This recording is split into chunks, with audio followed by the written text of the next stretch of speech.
RSL Nation! Hey, Welcome back. Welcome back. What's up? What's good? hey, welcome back, everyone. Another episode of the RSL Bros. 101, 101, 101. I don't know what that means. What It's is that? episode 101. Oh, 101. We're now over the 100 mark. yes, we did. We did. We made it. Okay, that's great. And I'm glad everyone's here. I'm glad you guys are here. This is another episode where we're gonna talk a lot. Could be We're just fun. it's gonna be like a bunch of word vomit. I have a feeling it's gonna just come out and just unfiltered. Um, guys, I have one thing to say. This has been a really great week of Champions League overall. Woo! I do want to make mention that I think soccer won this week. Hmm. Barca. Barca. Barca. Barca, Barca. Barca won. Real Oh, Madrid lost. that that Barca game was bittersweet for me because Barcelona is my Spanish team, Borussia Dortmund's my German team.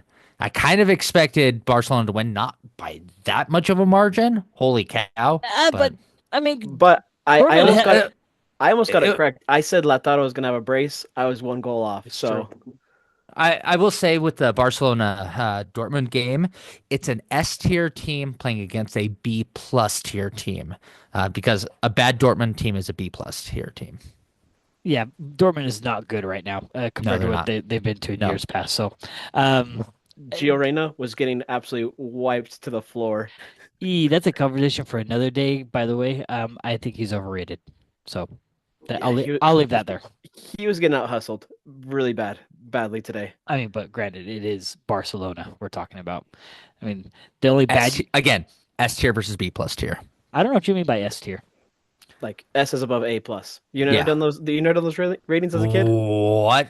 Okay, we might have to do a ranking, a tier maker list sometime and post it on social media for everyone.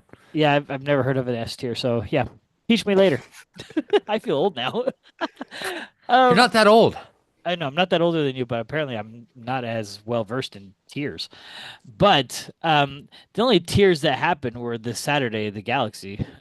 But speaking of tiers, Woo-hoo. um, so let's get into this. We have a pretty heavy, again, heavy. You know, what do you call it? Busy? Busy outline. There we are. We have a pretty heavy outline to go over. So we're gonna go over the Galaxy game. We're gonna go into the transfer rumors that we're gonna call them rumors for now since they're not confirmed. Um, we're gonna get into a little bit of CONCACAF Champions Cup if we have time. If we might slip it in there. We're gonna talk about the Nashville game coming up because that's important. There's some points that you guys probably need to know before watching this game. And then we're gonna finish off with your Instagram questions because today they are loaded. Ooh, Um, we I really hear they're appreciate it. spicy. Yeah. They I got hear some, they are spicy. I did not look at the questions again. I literally did not. I have access to them. I could pull it up on my phone and take a look. But we got some good nope. some. There are some good ones that were dropped today. But prior to us getting into everything, I want to give a shout out to Dan Clark for these amazing, beautiful RSL bracelets. There'll be more at the next home game, so next Saturday against Toronto. So make sure you guys get one of these beautiful RSL bracelets. All money goes to his daughter for that trip to San Diego. So Hey, teach the Good kids cause. young. Teach the kids young. Let's get them traveling. So, all right. With that, let's get into these LA Galaxy tiers. So, I think we're gonna let Marcos start this one off. Marcos, what did you think of our lineup? How do you think? Give us your thoughts, your initial thoughts. amazing. Amazing, Oh wow. amazing. Probably the best first half performance that I've seen from RSL this season. Luna came to play, literally coming off winning an award the night before. His family came out for this game. We have the assistant coach for the U.S. men's national team, and he put on a show. He put on a show for him. He's like, hey, I was on the team with you guys for this last game. I deserve to be on this team, and I'm going to show you why. And he did, putting 2 goals in the first half, nearly a hattie. Oh man, what a performance in that first half. All right. I, that's a heavy opinion. And he did play great. Not, no nothing taken away from him. Christian, what are your thoughts? I thought it was very well played as well. Um, Galaxy were subpar. They were obviously clearly trying to rest players for their CONCACAF Champions League game, and that backfired. Um, Yeah. and Hard. saying lots of ums here because I mean, there aren't very many like weak spots per se. We'll say per se because there were some. I have some heavy opinions on some parts of this lineup, and I think I'm just gonna get into it, guys. Um, I think there's something with the Catranis Junqua um matchup. We'll call it the position switch up. That I was I putting it out to you guys. Yeah, I put it out to you guys. Um, that Catranis plays really well. He's a great attacker. I'm not taking that away from him at all. In fact, I've said multiple times you could interchange them for me, and I think we would still have a great team. Oh yeah, Um, we obviously we see that assist that Catanese had to Luna to set up that goal, which was perfect. yeah, and yes, he had paint seal in his pocket all afternoon. It was great to see. But I think here's the but, and some people will be like, I'll take the risk, I'll take whatever. But this is what I've been seeing. When Catranis plays, the left side is overloaded. For those that watch the broadcast on TV, they showed the percentages of where the most play was happening, and RSL's was 48% on the left wing. It wasn't left middle. It wasn't right middle. Well, it definitely wasn't right wing. Left wing, 48% of our play was on that side of the field. So that means you had Diogo, Ojeda, Catranis, Luna, Peel, everyone's shifting to that left wing and making it powerful. Um, and I think it's what for one reason only. I think it's because Catranis does move up and plays really high attacking. But here's the downside of that. Dominic had a very subpar, if not a good game whatsoever.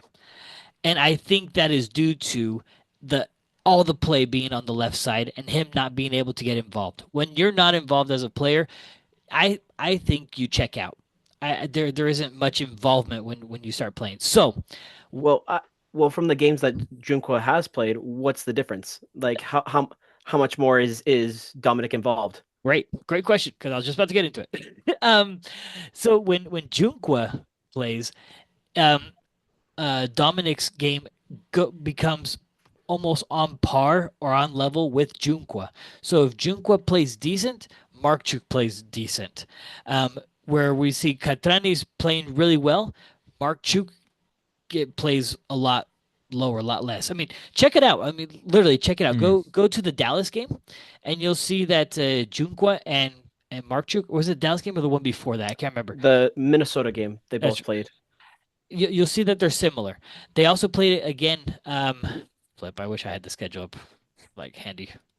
The Give me three Houston seconds. game. Did they play? No, they didn't play together. Oh yeah, they did. did they? Did they? Help me. Yes, Houston on the road. They both did start.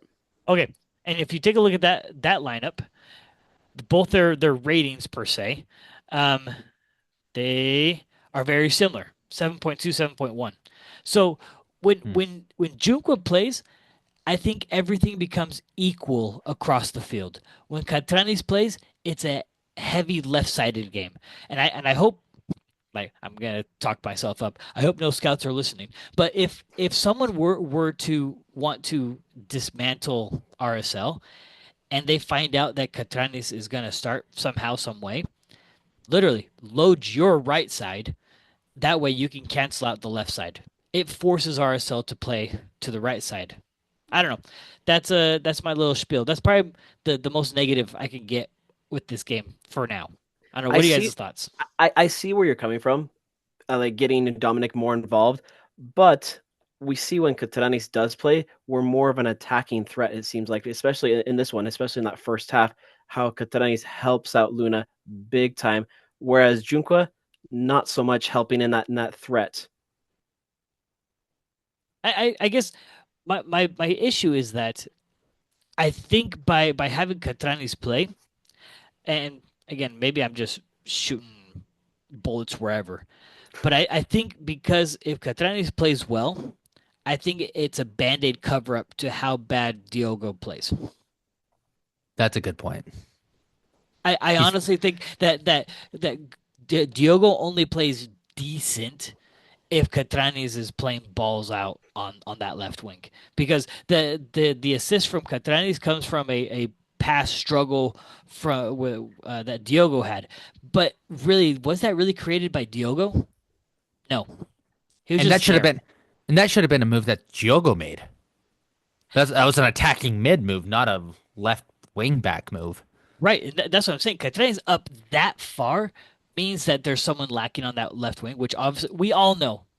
If people are listening right now, us three, we know that Diogo is literally lacking for us, and I think that everyone cries wanting Catranes to play because they know it's a cover up for Diogo. Well, we've said it before that Luna should be switching with Giogo. Luna should be on the left. Giogo should be playing in that more 10 role because Luna plays more of a wanderer. He plays every position, but he plays more dominant when he is the one crossing in those balls to the middle. I don't know. This Though past game, he did play a more solid 10. Like you said, he was a wanderer.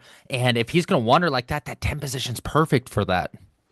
it, Because this because game he Chris, played the 10 perfectly. oh yeah, I think Christian mentioned it to me. I think we were playing more of like a 4-3-3. It seemed like because we had Pure, not Dominic, excuse me, Giogo, and then Luna up there as playing that 4-3-3.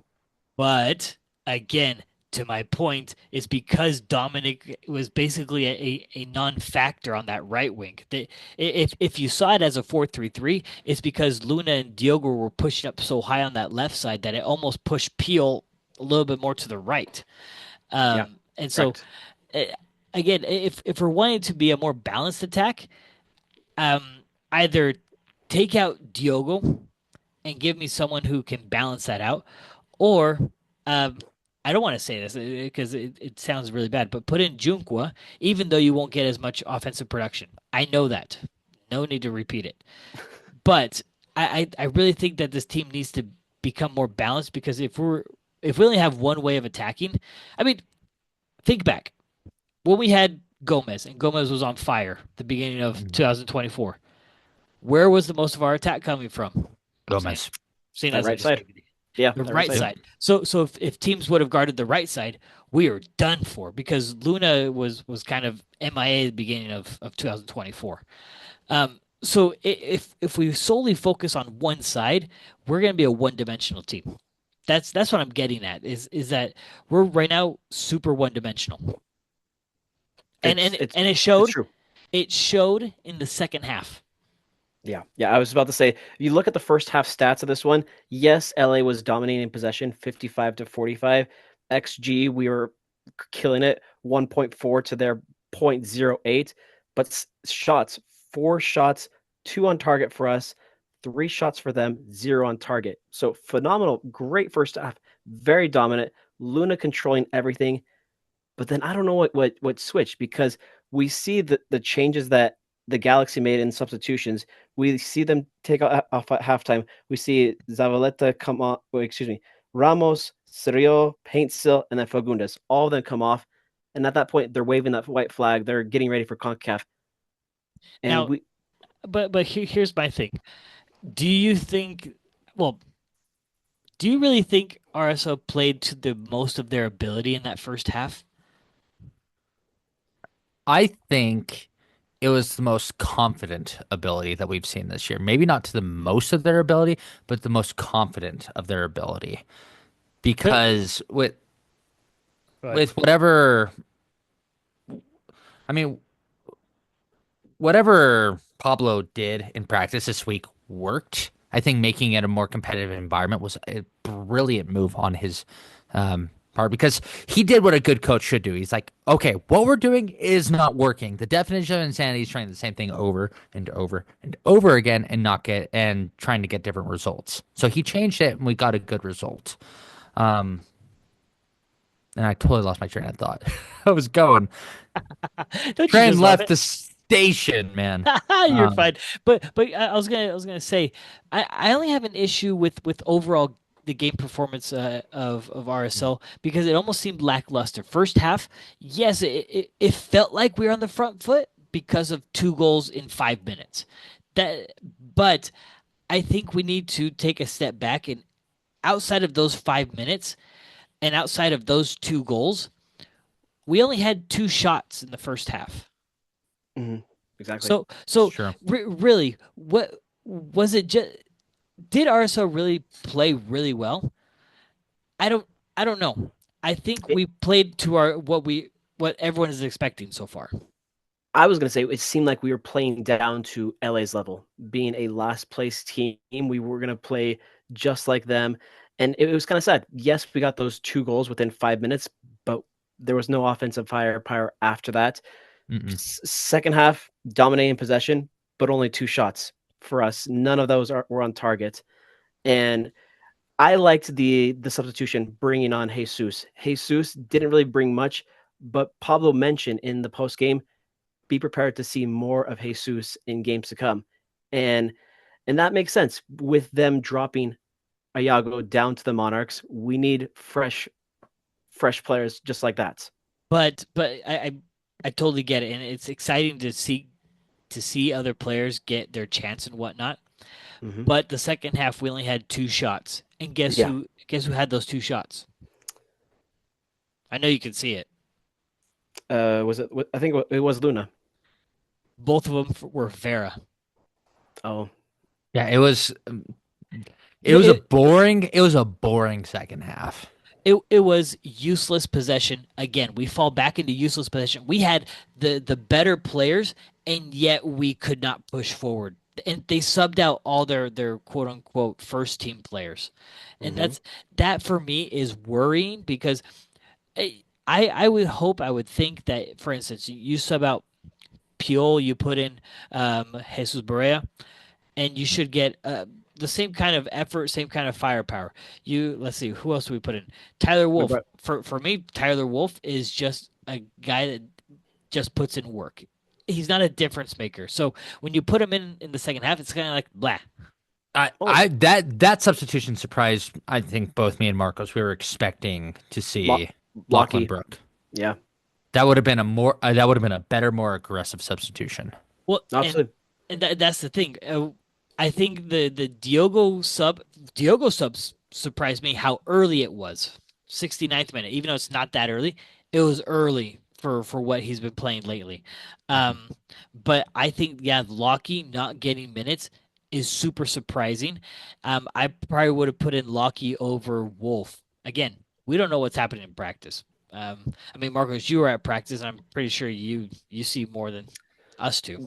Well, yeah, from what I saw from the Friday practice, obviously practices players are night and day difference, but Giogo, totally different player than I see him in game. Like fast, taking chances, all this, but then it's a different style. Like where was that the day before? So I he needs to translate that to a game performance. Yeah. Yeah, I think there's still a lot of question marks surrounding Lockheed. We would all Um, love to see him more. one question I have for you guys: we've seen several games so far this season where Peel has started, not a great performance. Still, he's still a very young player. At what point do you have Jesus take the reins and get a start? I don't see Berea as a starter either. I don't see any of our strikers as starters right now. Yeah, they're all very young, but at some point you gotta have these kids Take get those minutes. take Young out of it. Take Young out of it. Because you can have the youngest player and have the most talent. I mean look at Luna. He's younger than all of them, and he has straight up talent. Yeah, he's I, outperforming all of them. yeah. So take youth out of it. We don't have a good striker. Period. We don't. And so it's tough to try to it's tough to have Luna create stuff with other people that don't create goals. Diogo is a letdown. Mark Chuk is MIA. Peel is inexperienced, and he is inexperienced. You can't tell me that Australian League, That's not experience. Two, 3 games, 1 goal in 3 games. That's all he played in the Australian League. So you can't tell me that he has experience. So it's there's a lot of grit that we're gonna have to accept. It's just a lot of X Dog, but X Dog is really not cutting it right now. Mm-mm. Um, I guess to wrap up this subject, I think we're all just happy for 3 points. Yep. Yeah. Really. Much needed. And I think it's going to give the team a boost of confidence that they need going into Nashville game, which we'll talk about here in a little bit. Yeah. Yeah, second clean sheet of the season, which is big for Cabral and this back line. So very, very huge points. Not really much you can celebrate when you're playing against a very depleted LA Galaxy team. Yeah. One last point. I think Bodie Hidalgo should be our starting right back from now on, period. Facts, facts. His development has been fantastic. Yeah. And you know who I would have back him up? Griffin Dillon. He has been killing it with the Monarchs. Okay. I was not expecting that answer, but okay. Okay. All right. All right. Cool. I'll take your word for it because I haven't seen Griffin play much. No, but Bodie is a very much of a silent killer. His actions on the field speak louder than Than him. what yeah. It's true. It's true. So Okay.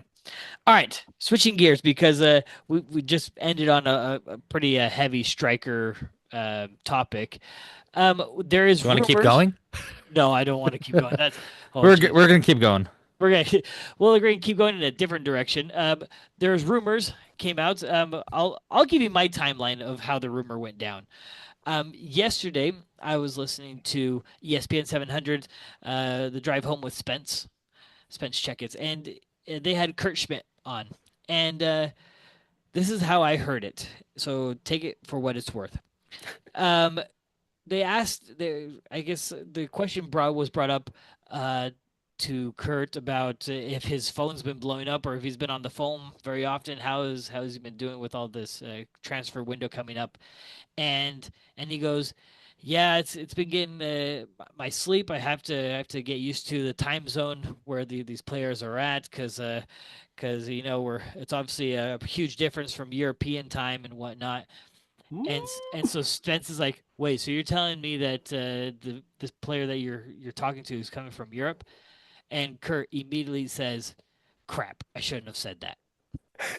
So um, that prompted me to tweet out what we tweeted out.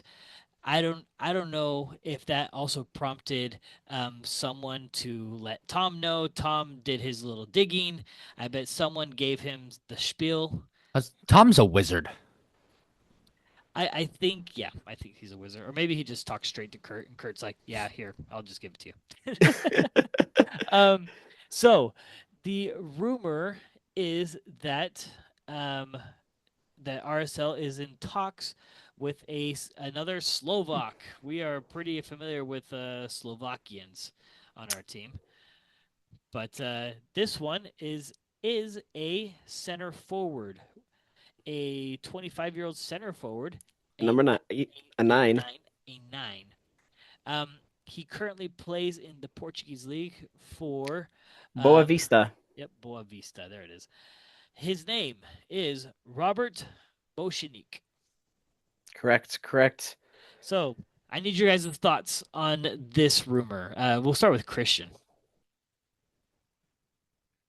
Okay. So he's played in 28 games this season for Boavista, and has had 4 goals and 1 assist in little was like 2,400 minutes or something like that. Nothing to write home about. This feels like, I mean, Alan and I were chatting about it. This feels like another Sergio Cordova sort of signing, except he's Slovakian this time. I'm sure he's a wonderful human being. This is nothing to him, but the value that he is being offered here by his stats, not worth it to me, especially on a DP level. Now, I will say this: what Transfer Market has as his value is similar to what Giogo's is, and Giogo is a DP. So, which is absolutely sad. Stats wise, he is not a DP level player. If you're going to be putting up 4 goals in a season so far in about 28 games, absolutely embarrassing. It makes sense why he would want to come to MLS. If you look at it, his team is dead last in the Portuguese league, playing against teams like Benfica and others. So that makes sense. But is it is this our saving grace for goals? No, not at all, not at all. So I mean, we kind of have to. Well, I don't think we have to. It's like we have no choice to give him a chance. But do you know what's funny? Looking at transfer market, it shows that his contract with Boavista finishes June of 26, which means that he's going to be finishing. He would be finishing his contract a year early, which means we're going to have to pay a release clause or a uh, release. So so whatever we pay him, whether it's going to be in the millions. If this goes through, we have to pay him in yeah. the millions, and I don't know what his release clause amount is. But I also heard today from Matt Doyle on MLS Soccer that on top of this player, Bojanic, RSL is also talking to some other MLS players, Duncan McGuire and a few others. So he's not the only player. So there's other possibilities out there as well. Duncan McGuire was like mentioned, like name wise connected Hmm. to RSL. Correct. So there's a few MLS players who are in talks with RSL along with Bojanic. I wouldn't mind Duncan McGuire. Obviously he had his little what do you call it? Spiel where he went to England. They actually couldn't sign him. Then he went back to Orlando. But he's a good player. But he's been hit with the injury bug, It's true. It's true.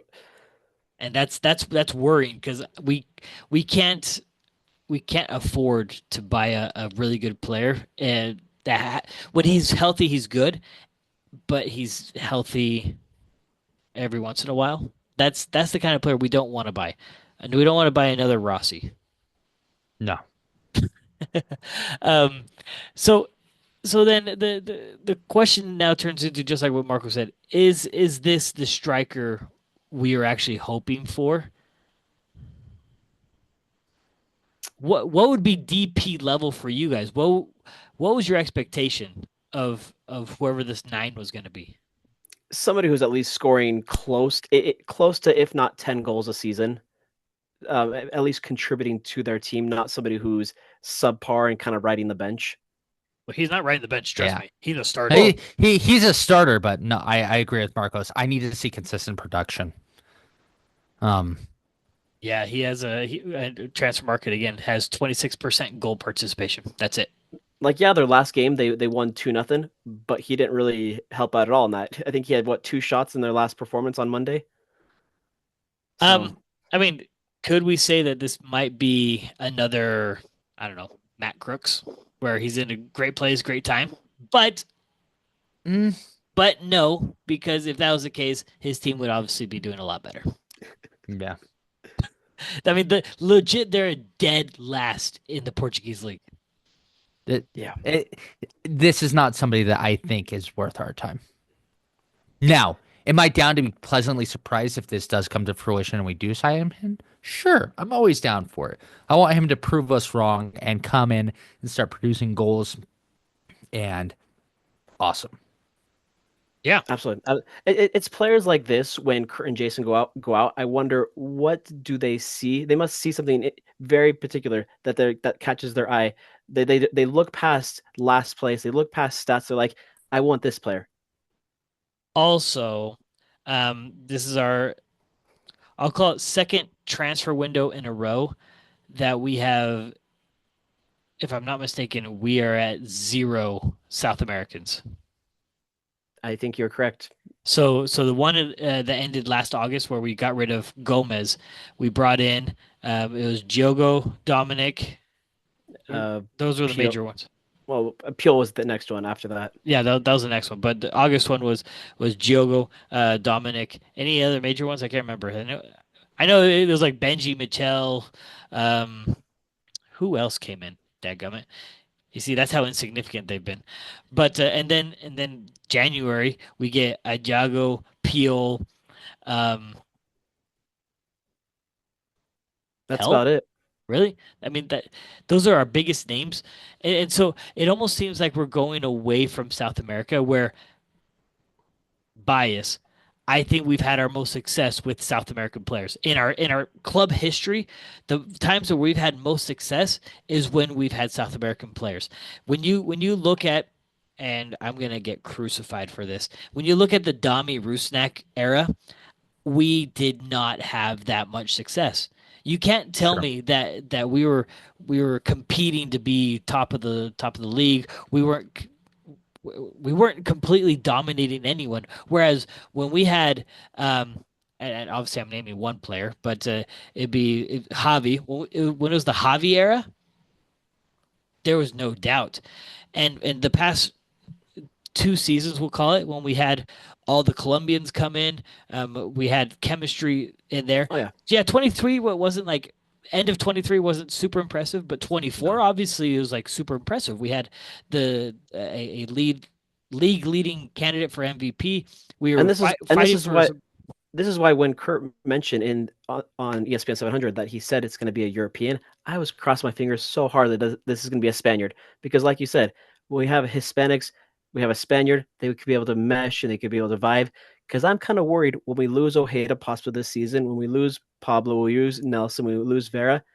That's gonna be kind of the fading away from South America. Who knows? I think we're drifting more and more towards European ball. I don't know. It sounds like on this podcast we're pretty biased. I mean, we are South American. Yeah, we Some of are us more than others.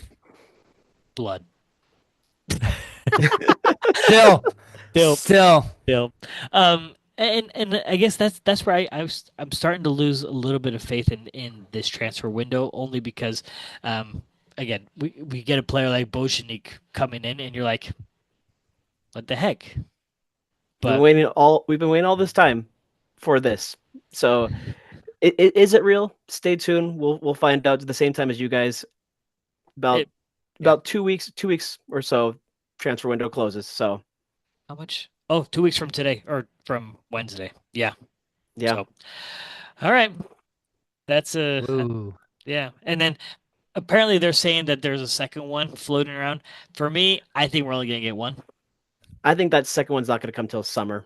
So Uh, trying I think trying to get two paperworks, visa and all that at this point, it will be very tricky. yeah. At this rate, I don't think we're gonna be competitive in any league or cup, but We'll do all right. we'll survive. Yeah. Yeah. Speaking of cups, let's switch gears to the other cup. Why not? Okay, so CONCACAF Champions Cup. I know we're eliminated, but I'm kind of a sicko like that, and I love watching these games. I just finished watching Miami and LAFC. By far, by far, the best game this year for MLS teams. That I, ending? Oh, I just needed a bowl of popcorn and then a spicy meatball. It's spicy meatball. So this is what I'm what I want to express with this is that, as much as RSL isn't involved, as much as most of you guys maybe hate Messi because, well, he is too popular, he doesn't do anything, all the calls go his way, etc. That game, I think, without Messi, Suarez, Jordi Alba, and company, I think without them, that game would not be spicy. Mhm. I think they are bringing added value to MLS, to these tournaments, these cups, and again, that was super spicy, and it was exactly what CONCACAF is. It was you're not wrong. That 9 minutes in by Aaron Long, I was like, oh, we are in for a good game. 1-1 at halftime, and it was a good fight. It was a I mean, you also have to take it into consideration. There are some mini stories, some micro stories. You had Messi and Courtois. That not Courtois. Oh my gosh, Lloris. Hugo Lloris. I'm stuck with Real They're Madrid. all French. They're all French. Actually, wait, no, sorry, Couture's Belgian. I'm No, I was getting deja vu of 2022 when Messi took that PK. I was like, oh man, Well, that's what I was getting at. There's micro stories of little rivalries on the field. You have facts, yeah facts. you have other countries represented in South America on LAFC that also hate Messi. For example, Marlon is Brazilian, and he just totally on one of the No. plays laid Messi out like crazy, which ended up into a big brawl where there was some wrestling matches. And guess what? In the end, zero yellow cards or red cards. That's what surprised me. Wild. That was wild. Yeah, Yeah, there definitely needed to be some on that pitch. yeah. So what I'm getting at is, um, this is a cup that I think we as fans are frustrated that RSL didn't take seriously. But hindsight, I'm glad we were eliminated because we definitely didn't have the team to do it. I think we screwed ourselves over in the off season. But Oh Hey, yeah. hey, but you know who did get eliminated, and we should all be happy? LA Both LA Galaxy, teams. both LA teams. So after we destroyed LA on Saturday, they think we're gonna go into Tigres, we're gonna have a good shot. No, wait, G- they but did they have a got good shot. they did They have a did good have a good shot. shot. Painso scores right before halftime, and then Ramulo he takes the lead for them 3-1, and then Garces 3 minutes later 3-2, but that wasn't enough for LA to win it for them. That was another crazy one. You have to Hmm. admit that was a crazy one. And being in Mexico, that's what made it crazy as well. Yeah. Because that's the difference between U.S. fans and Mexican fans. Mexican The fans showed up, oh, whether it was. the passion, the energy that was in that stadium. Oh, I mean, Anywhere outside the US, let's be honest. granted, the stadium had like a 40,000 capacity or whatever, and sure, they only filled up 20, 25, whatever it was, but they filled up more than any MLS team, and so that's for me. That's a bummer. Um, LA, Cruz. Miami, I was gonna say Miami tonight was not a full stadium. By the way, it was it's not. a midweek playing in Miami. It's kind of tough because, as you know, Fort Lauderdale, it's not in Miami. It's way out there, and traffic is horrendous. Traffic is horrendous. Me and you went through it when we saw RSL. That was ridiculous. But, um, anyways, the only reason why we're bringing this up is that I think everyone should pay attention to CONCACAF Champions Cup a little bit more, just like we pay attention to Champions League. It's Hmm. our Champions League, and so I think fans need to be a little bit more involved in the watching of it. They probably are. I'm just this is totally assuming.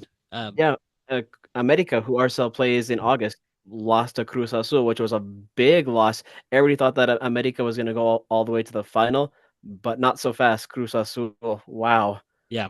Just like everyone can probably spout off some stats about Champions League, about the games that happened today and yesterday. I hope that people can spout off really soon CONCACAF Champions Cup. That way Yeah. that way we can have pride in our own Well, tournament. and one of the things about how the equalizing of the leagues in CONCACAF in North America, because CONCACAF is North America, the continent of North America. One of the things about the equalizing of the leagues is that it's making this a more competitive tournament. Because before, American fans didn't care about it because before the Mexican League used to be miles above MLS. MLS has, whether you like MLS or not, you get off your high horse and just recognize that MLS has improved incredibly as a league. It's just kind of hard to see from the inside, and the Mexican League has kind of fallen in quality, which is I will say this: it is unfortunate to see that they're I not think as good as they. I think it's Is it? fallen in quality though because they don't have pro rel anymore. So Yep. I think the US has gone up because of popularity Hmm. and marketing, Correct. whereas We're Mexico gonna is up here stagnate. and yep, we're gonna be like right here. We're just gonna go back and forth We'll for Which a see. while. We'll see now that there's one at the moment, one MLS team going in the semifinals, and now two Liga Mexican teams. Does it show that Mexican league is going a little bit more, and then no, we still have a potential of a second MLS team in the semifinals, sir. Yeah, pot- sir. potential if Pumas can finish it out? Oh wait. Which No, it's it's tied. It's Oh, tied. It's 1-1.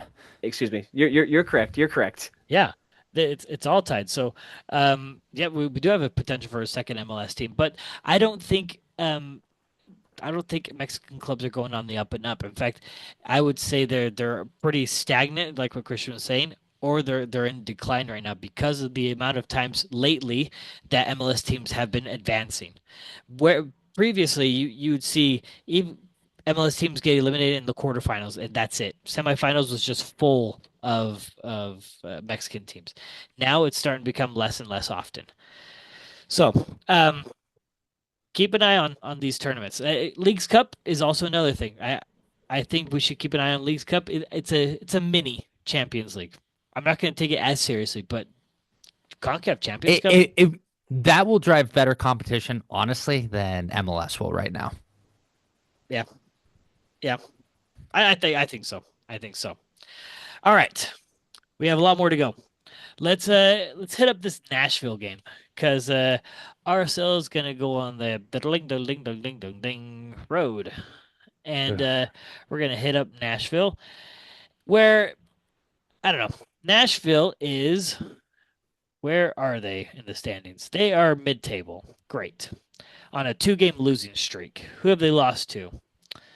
Charlotte on the up and up, and Cincinnati. Cincinnati on the up and up. A stat that I wanted to throw out to you guys real quick. Nashville at home this season, 2 wins, 1 draw, 1 loss. But something that catches my attention, the goal differential at home. 6 goals for them, 2 against, with a +4. That is worrisome. Wait a second. Six. You said 6-4, two Two against. against. Against. Yeah. Eek. Well, And of course, they're going to be without Walker Zimmerman, who picked up that terrible injury Ugh. last game against Charlotte. I hope he recovers soon. That was rough. yeah, it's always unfortunate when a player gets injured. I hope though, because of that's how the sport is. I hope we can take advantage of someone who's not going to be as prolific in their position. Um, Again, going back to the Berea Peel conversation. Well, I mean, we can get into that real quick. With with Walker Zimmerman not playing, I don't know who their backup is. Who do you think could or would have more success as our forward, Peel or Berea? Sixes. At this point, I mean, Peel has scored how many goals? Juan. What? So I mean, really, the the attack really is going to be coming through Diego Luna. There's no ifs, ands, or buts about it. Now, um, do you think I'm throwing this out there just to cause havoc, and it won't be much of a havoc? Does Diogo get a start, or do you think we're going to say, you know what, rest, regather? I don't see a need. I don't see a need to rest him because I don't see anyone who could really start over Lucky, him lucky. over Giogo. I If it were I I think so. the well, the the, I'm the yeah, I'm right there with Christian. I don't see anybody taking Giogo's spot. the thing that worries me is that we are.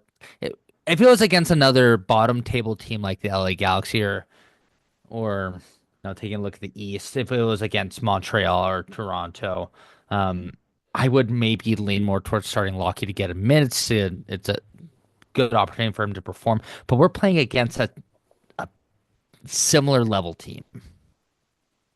I would even say Nashville is better than us. They're okay. Yeah, no, I mean supporter shield. They're I think they're a spot or two above Oh, us. they're two spots above us. So Two maybe spots. you're maybe not wrong. It's thank you. Might be the nicest thing anyone's ever said to me. Um, Don't get but used to it. they're similar. We're similar teams, which especially at home, to Marcos's point, they're gonna have the upper edge at home.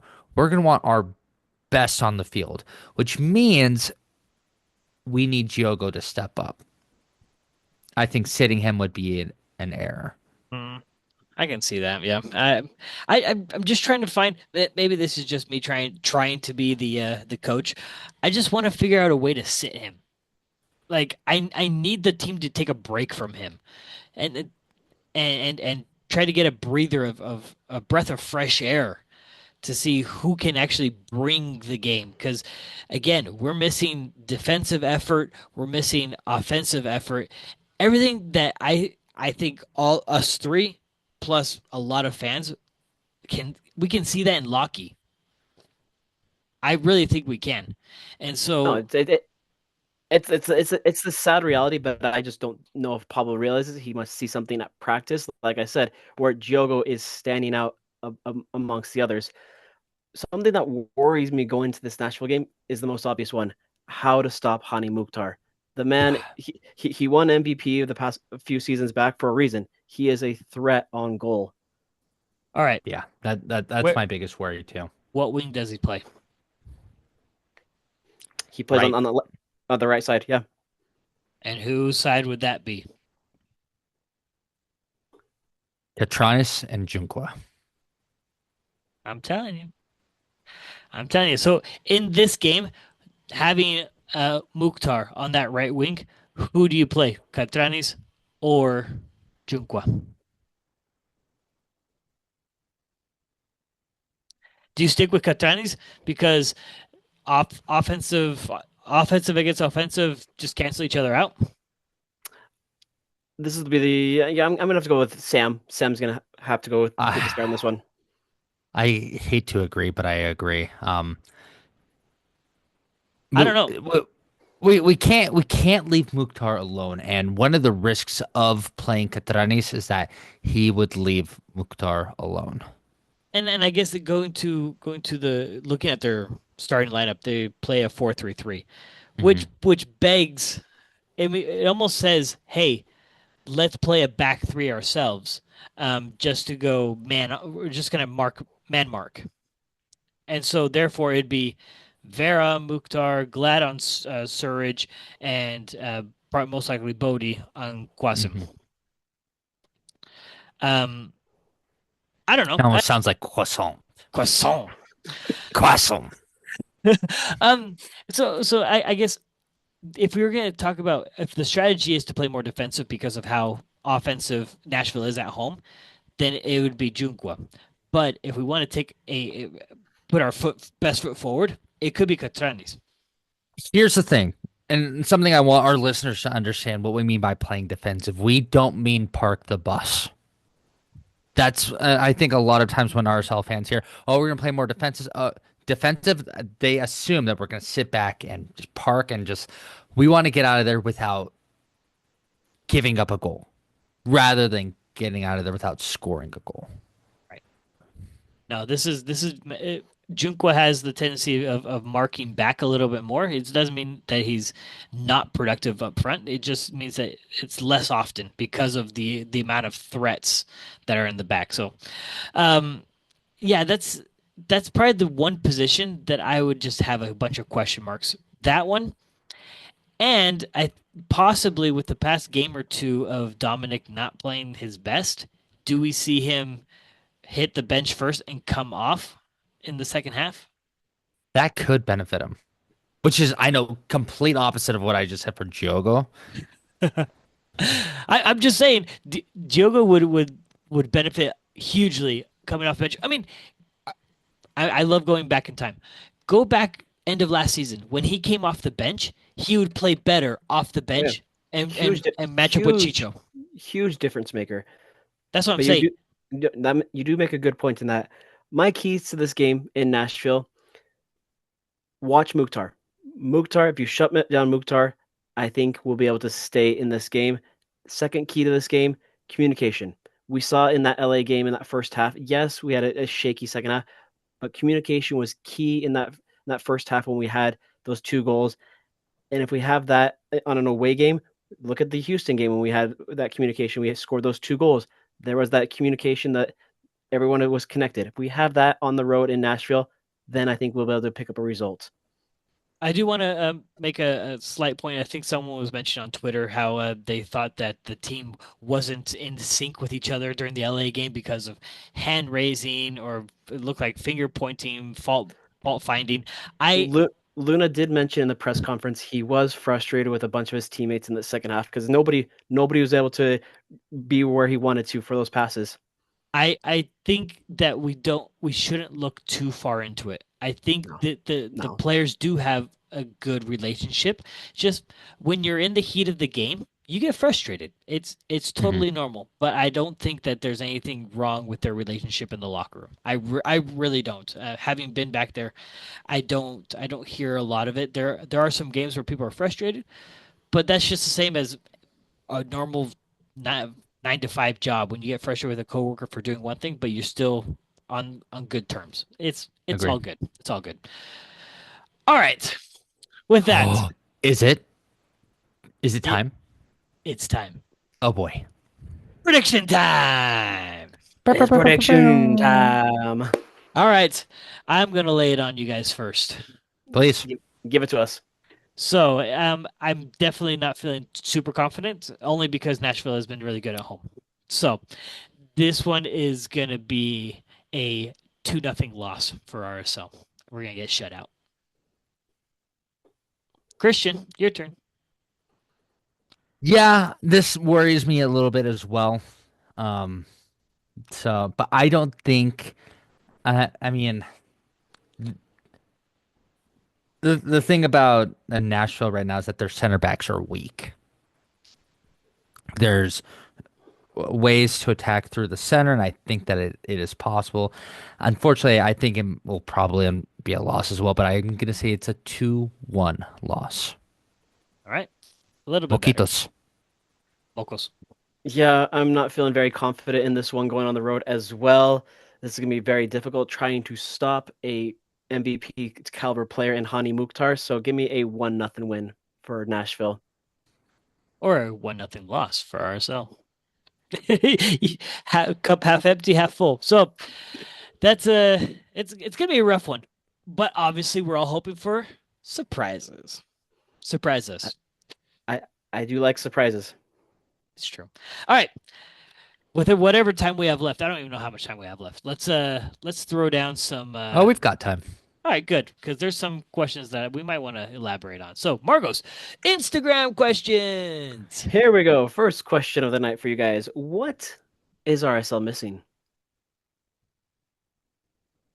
That's a that's a pretty general question. Um, Fans? I'm joking. I'm joking. jeez, you want to get us canceled? Um, I A, think I'm a, a, joking. We a, have a, some of the bigger best fans in the league. we do a bigger jumbotron in the north? a bigger jumbotron. So maybe on a serious note, what I think we're missing is I think we're missing a great head coach. I think one that can pull the talent out of all players and position them in a way that they can have the most success. Not to say that Pablo isn't trying his best, but with the players that he has, obviously He, it's I would say he's good. I want great. Right. I think if we have great, there have been great coaches that have had mediocre teams that have gotten results that were unexpected. I think we need a coach that can literally drag us through the mud and say, "Look, you can make it all the way to MLS Cup with who you have. Just tick tick tick tick tick."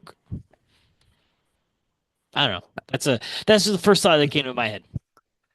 So for me, I think what we're missing as a club from the players on the field is what we saw glimpses of on Saturday, better cohesion, competitiveness, chemistry, because we do have I would say 99% of the pieces that we need to be successful and competitive and make a legitimate run for the cup. But without that cohesion, chemistry just not clicking, it's never going to happen. Yeah. Obviously, the real answer is we're missing a lot of money where we can buy all the players that we ever wanted. But seeing as that's not the case.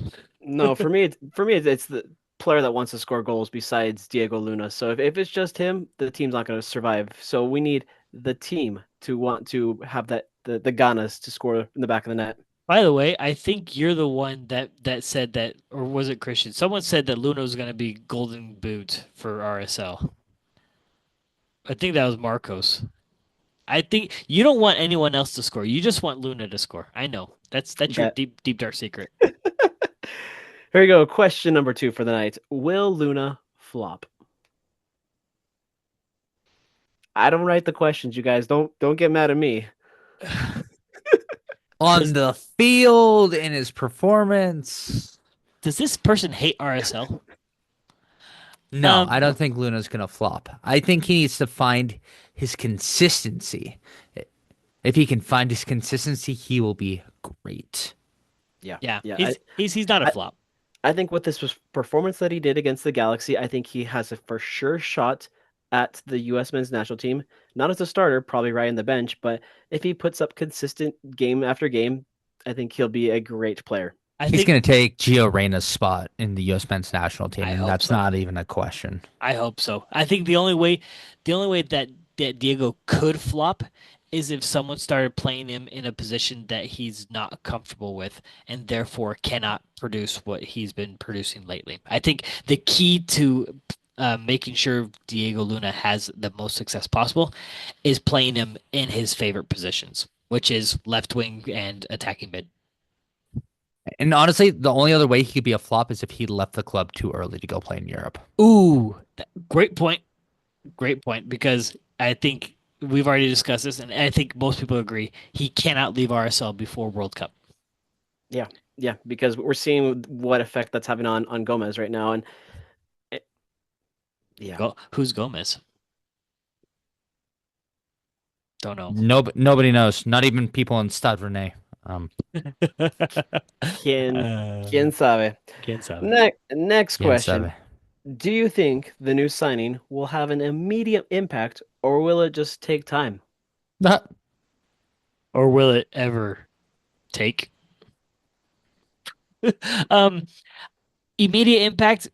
I mean, look, everything is possible. Everything is possible. But I do not think that he's going to have an immediate impact, which would mean who do we play on the 26th? Of this month, or Yeah, this month, because that'd be the first game after the window closes. that would be the San Diego game. Oh, yeah, the away San Diego game.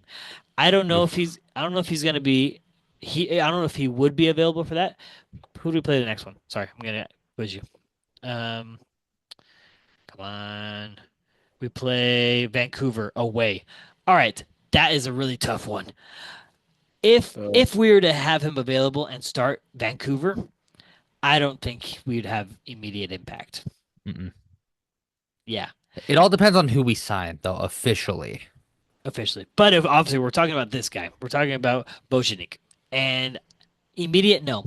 Could we? He eventually have an impact it again. would it would take time. Sergio Cordova. I It's that's my only response.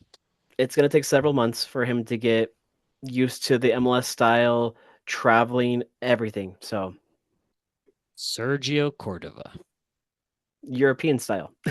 European style. Next question for you. What do you guys know about Bojanik? Um, oh, actually, I did watch some highlights, Okay. and let me tell you, he is about your average MLS forward. Um, he makes some runs. He shoots the ball. He misses. Um, to be honest, there wasn't really anything like shining. There wasn't anything spectacular. What do you want me to say? So just pretty vanilla. Pretty vanilla. Yep, throwing a vanilla bean in there once in a while, but it's just straight vanilla. Yep. Mm, pretty Christian. Yep. unfortunate. Next question for you guys. Speculation on who the potential signing you guys put on your stories yesterday. So Well, as you guys saw, it's looking like We've most covered likely.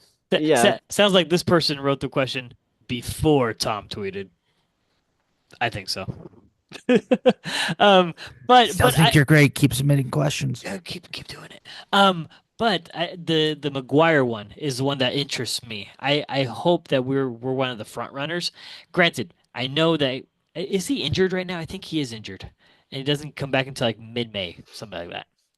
But with the potential that he has to be really good, who knows? At this rate in the game, I might as well just take the risk. Why not? But you play the nine? You're not a nine. You've never played the nine. I You played defense. You played defense. hold up. I did play the nine end of my junior year. I then switched to defense because there's too many forwards, and they're like, if you know so much about forward, Shut why don't you play up. defense? What? Mm. Just drama in the Pumas Whitecaps game. Oh, Yeah. I love drama. Here we go. Next question for you guys. Do you guys think that this game, referring to RSL against LA, was a case of RSL playing very good, or was the Galaxy just playing really bad? Ooh, I like this question. Um, I think I already expressed my end. I think the Galaxy played really bad. I'd say the Galaxy played really bad and we played decent. We Decent? got we want to give credit decent in the first half and mediocre in the second half. I accept. Yeah, I like I said before, I think we just played it down to the Galaxy's level. I don't think we played lights out. It was just pretty meh from us. So Yeah, and I think that that's how it's going to be for the rest of the Galaxy season. In fact, I heard somewhere, I can't remember, don't quote me where, but they said because of the bonuses that are won by the players, monetary bonuses for winning the cup, that rolls over into their salary the next season. So therefore, it affects how the Galaxy can trade and get players the next season. So hence why you don't see a lot of movements. Hence, I think well, that's why that's why they had they to have sell no game. Joe. They had to sell Jovovich. They had to Uh-huh. sell Interesting. Yeah. yeah. I don't know how much it affects it, but that's what I heard, and I that was a beard scratcher for me. I was like, huh, MLS screwing over people. Interesting. Yeah. Weird. They have no GAM, so they're not making any moves at all for a while. So Exact. Well, again, if the winning bonuses take up that much money or that much of their GAM, I can see why they have zero GAM. So there you go. And on top of that, Do, all their superstars are injured. do we feel bad for the LA Galaxy? never, I think so. never, Just a little bit. Yeah, just never, oh never. come on, just a little bit. Like have a little bit of compassion, my friend. Nah. Here we go. Last question to close it off for you guys. Do you think it is possible to have a Junqua and Cantanis on the field at the same time? The only way that I think this would be possible is if Sam plays a center back and then Yep. Cantanis plays a left back. I agree. We had this conversation last episode. And that's Yeah, exactly what we came up with. no, someone, you I did. played with the idea of Katani's playing a left wing. That too. I said ideally if he could play left wing, so you have both on the field at the same time. That would be ideal. You know how fun that would be. Oh, that's right. Right wing. No, left. No. What? Are you come on, put your fingers out. Left, right. Left wing, bro. He plays left back. Yeah. I I I Oh would yeah, be yeah, yeah, yeah, yeah, yeah, yeah, yeah. I would entertain a Junqua left back and Katani's left wing. That I would entertain. But again, the center back left back, sure, also. But I don't see it. Oh, unless we have like two of our center backs injured and we don't have anyone else. Yeah, that's the only thing. Yeah. But That's it. that wraps it up for questions. Thank you guys for all your questions for this week. No, legit. I really want to do a quick shout out to everyone that participates or that interacts with us. That's a better word with us. It makes this more enjoyable. It makes it enjoyable for everyone else to hear because you probably are thinking, who the heck asked that question? Well, You ask a question. Ask us. We're gonna give you some weird opinions.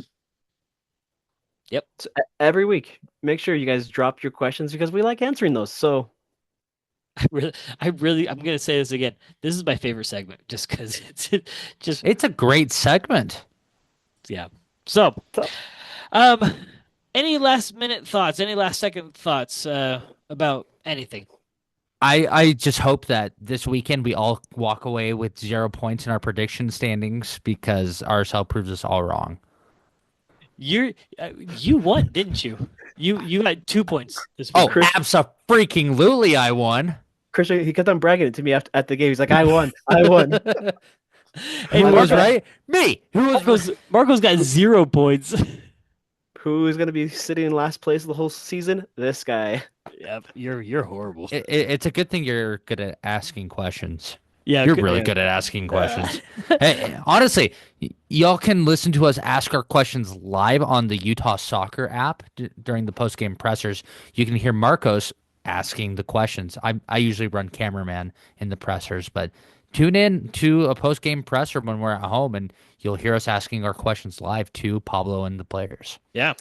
Also, starting this weekend for you guys after the Nashville game, we have somebody writing articles for us. So if you guys want to read an article after every single RSL game, make sure we'll have a website with all of our episodes, all of our posts, and an article after every single game. So tune in for that. That's right. Surprise, surprise. That's if they're like Our fourth RSL bro. we'll call him a fourth RSL bro. He is. He really is. He's a great fan.